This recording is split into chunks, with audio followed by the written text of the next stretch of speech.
নমস্কাৰ বন্ধু বান্ধৱীসকল যিহেতু এতিয়া বহুত বৰষুণৰ বতৰ মানে বতৰটো কি হৈছে মানে ৰ'দ দিলে ৰ'দেই দি থাকে আৰু বৰষুণ দিলে একদম বানপানী নোহালৈকে দি থাকে আৰু সেই কাৰণে মই স্কুললৈ যাব পৰা নাই কাৰণ মোৰ ছাতি নাই কাৰণ মই দুখীয়া বহুত তথাপিও আজি মই বৰষুণত তিতি বুৰি তিতি স্কুল গ'লো যিহেতু মোৰ পঢ়াৰ প্ৰতি বহুত বেছি ধাউতি সেই কাৰণে মই তিতি বুৰি স্কুললৈ গুচি গ'লো অলপ দেৰি হ'ল কাৰণ মই দোকান এখনত সোমাই দিলোঁ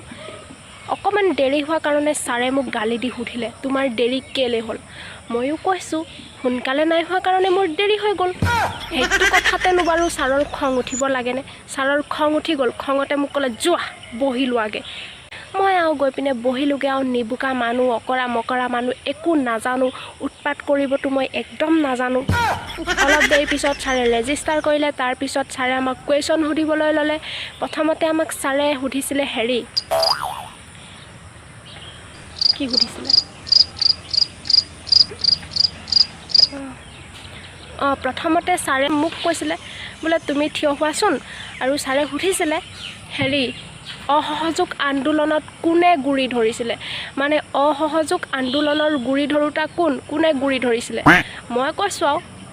মানে মই উত্তৰটো নাজানো সেইকাৰণে মই ছাৰক কৈ দিছোঁ মই গুৰি ধৰা নাছিলোঁ বুলি সেইটোনো বাৰু খং কৰিবলগীয়া কথা নে সেইটো কথাতে ছাৰে ইমানে খং কৰিলে উফৰাম মানে মোক থিয় কৰাই থৈ দিলে এতিয়া মই বৰষুণত তিতি বুৰি আহিছোঁ থিয় হৈ থকাৰ কাৰণে ভালেই হ'ল আৰু মোৰ কাপোৰকেইটা শুকাই গ'ল সেইটোত বাৰু মই বেয়া পোৱা নাই তাৰপিছত ছাৰে চবকে প্ৰশ্ন সোধাৰ পিছত ভৰিটো খজুৱাইছে চৰি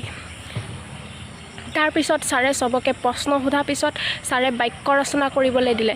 মানে বাক্য ৰচনাত মোক মানে জতুৱা ঠাঁচ নে কি কয় নাজানো মানে মই গেধা মানুহ যে সেইকাৰণে ভালকৈ এইবোৰ নাজানো আৰু জতুৱা ঠাঁচ বুলিয়ে কয় চাগে ধুদৰ পচলা দিছিলে গেধা মানুহ যে সেইকাৰণে ভালকৈ নাজানো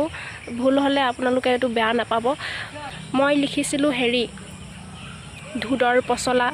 এনেকৈ তলত আণ্ডাৰলাইন কৰিছোঁ আৰু ধুদৰ পচলা শব্দটোত মই বাক্য এনেকৈ লিখিছিলোঁ মই চব পচলা খাই পাইছোঁ জাহাজী কলৰ পচলা খাই পাইছোঁ অকণ তিতা লাগে ভীমকলৰ পচলা খাই পাইছোঁ সেইটো মিঠা লাগে কিন্তু মই এই ধুদৰ পচলাটো আজিলৈকে খাই পোৱা নাই তেনেকৈ লিখি দিলোঁ তাৰপিছত ছাৰে মানে বহীখন চাই ঘছকৈ স্পীডত গৈ পিনে বেতডাল আনিলে বেতডাল আনি মোক দুই চাট খাটুপকৈ লগাই পিনে মোক একদম বাহিৰলৈ উলিয়াই দিলে তাৰপিছত আৰু মই ওলাই আহিলোঁ বহুত দুখৰ কথা এইটোনো বাৰু খং কৰিবলগীয়া কথা নে এই ধুদৰ পচলাটো মই খাই নাই পোৱা কাৰণে তেনেকৈ লিখিছোঁ অনুগ্ৰহ কৰি জনাসকলে কৈ দিবচোন ধুদৰ পচলাটো কি বস্তু খায় নে পিন্ধে নে শুৱে মই খোৱা পচলাটো বুলিহে ছাৰে মোক এনেই গালি দিয়ে দুখে লাগি যায় মনত পৰিলে বাই বাই গাইছ